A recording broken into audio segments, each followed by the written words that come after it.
Langit sore itu mulai menguning ketika Nadia Safira, siswi kelas 3 SMA negeri di sebuah kota kecil di Jawa Tengah, berjalan cepat menyusuri trotoar. Di punggungnya, ia membawa tas ransel hitam yang sudah mulai lusuh. Wajahnya terlihat lelah, tapi langkahnya mantap. Nadia baru saja selesai mengajar les privat untuk anak-anak SD di gang belakang sekolahnya.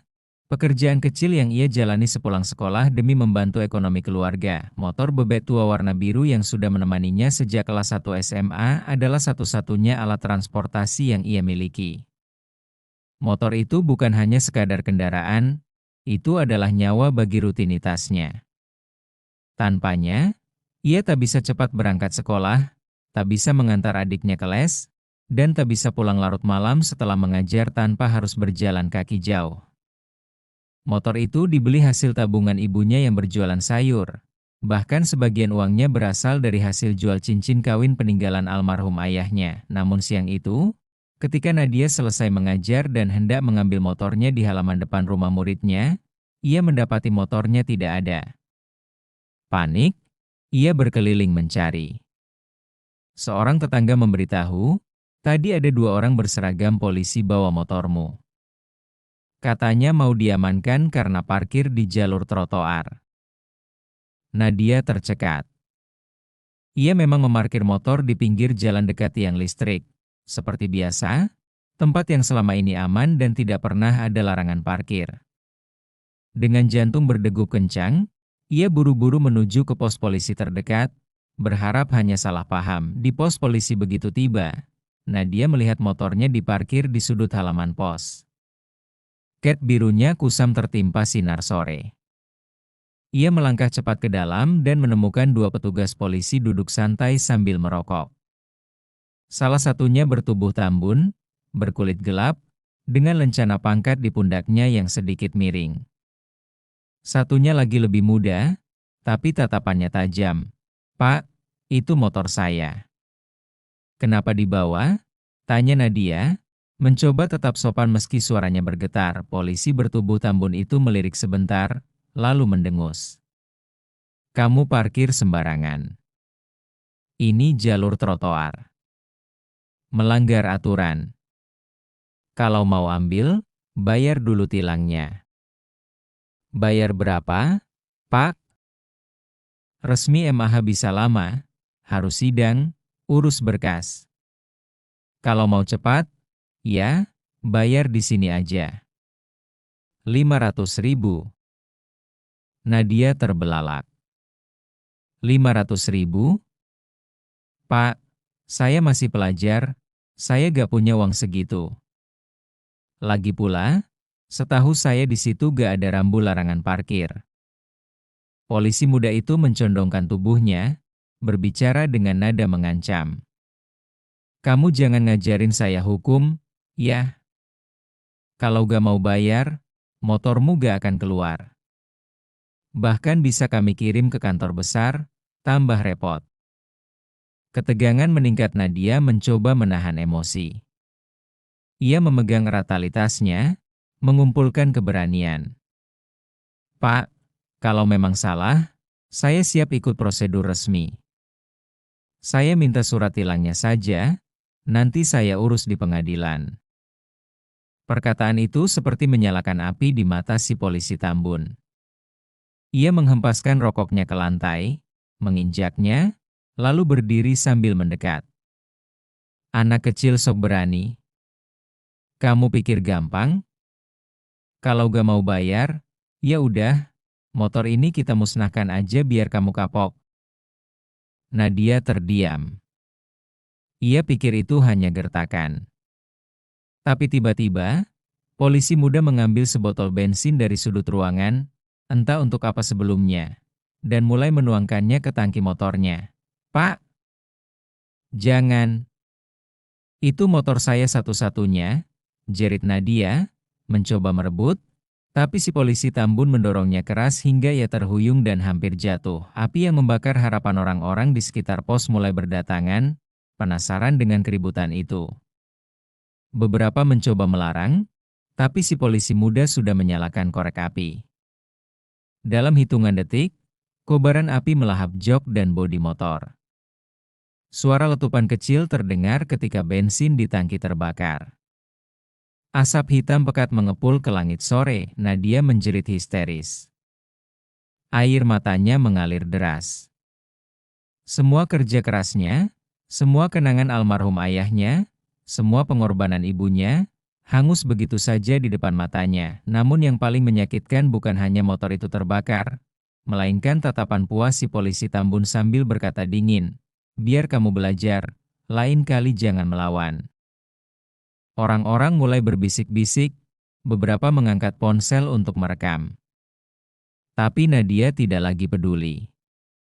Dunia seakan runtuh di hadapannya. Di tengah asap yang membubung, ia hanya berdiri mematung, tubuhnya gemetar, menatap puing motor yang kini tinggal rangka besi gosong. Api yang melahap motor Nadia perlahan mulai padam setelah beberapa warga berusaha menyiramnya dengan ember air seadanya. Namun yang tersisa hanyalah rangka motor yang hangus, bau besi terbakar bercampur dengan aroma bensin yang menusuk hidung. Di tengah asap yang masih mengepul, kerumunan warga mulai berani bersuara. "Gila, polisi kok begini caranya? Ini sudah keterlaluan, anak SMA dibeginikan." Beberapa orang sudah memegang ponsel, merekam dari awal hingga motor itu habis terbakar. Salah satunya adalah seorang bapak penjual gorengan di seberang jalan, Pak Darmo, yang kebetulan merekam dari saat polisi menuangkan bensin hingga kobaran api muncul. Tanpa banyak bicara, ia mengirimkan rekaman itu ke grup WhatsApp RW dan keponakannya yang aktif di media sosial. Hanya dalam waktu setengah jam, video tersebut mulai menyebar di Facebook, Instagram, hingga TikTok. Judulnya bervariasi. Polisi bakar motor gadis SMA di depan umum, oknum polisi arogan di kota kecil, hancurkan harapan anak sekolah. Nadia dibela warga saat itu. Nadia hanya terduduk di trotoar, memeluk lututnya, wajahnya basah oleh air mata. Jaket sekolahnya kotor terkena debu jalan dan cipratan air. Beberapa ibu-ibu menghampiri, memberi pelukan, mencoba menenangkan. "Tenang, Nak. Semua orang lihat sendiri apa yang mereka lakukan," ucap seorang ibu sambil menepuk bahunya. Namun, si polisi Tambun malah berteriak ke arah warga. "Bubar.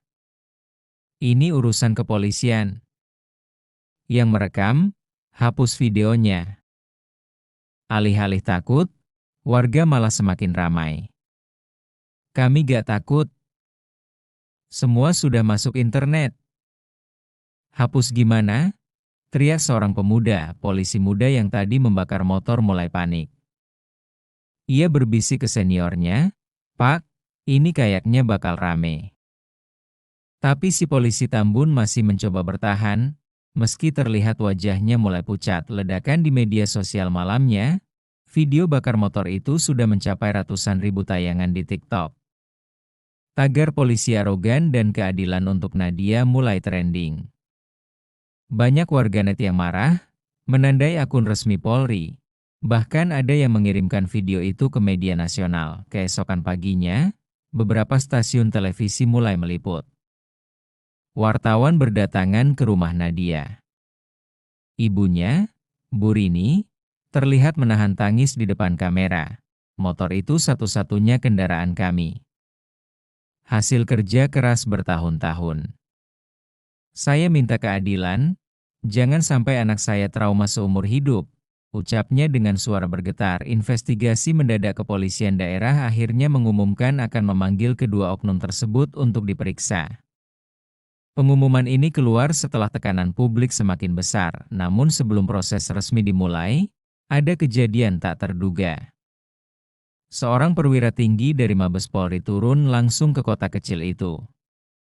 Namanya Kombes Andika Prasetya, terkenal tegas dan anti terhadap perilaku arogan anggota. Ia mendatangi rumah Nadia, mendengarkan kronologi langsung dari mulut gadis itu dan ibunya. Kombes Andika juga meminta salinan video asli dari Pak Darmo dan beberapa warga lain. "Saya pastikan, ini akan kami tindak tegas. Tidak ada tempat bagi anggota yang menyalahgunakan wewenang," tegasnya di depan kamera wartawan. Sidang disiplin penahanan tak butuh waktu lama. Dua polisi itu dicopot dari jabatannya dan ditahan di sel khusus Propam. Dalam sidang disiplin yang berlangsung tertutup, terungkap fakta bahwa aksi membakar motor bukanlah prosedur resmi sama sekali. Dan bahkan keduanya sudah sering melakukan pungli serupa kepada warga lain. Namun belum pernah terekam. Keduanya dinyatakan bersalah atas penyalahgunaan wewenang, perusakan barang milik warga, dan tindak kekerasan. Hukuman internal dijatuhkan, ditambah proses pidana yang akan berlanjut di pengadilan negeri. Kejutan untuk Nadia 2 minggu kemudian, sebuah acara sederhana digelar di halaman Polres.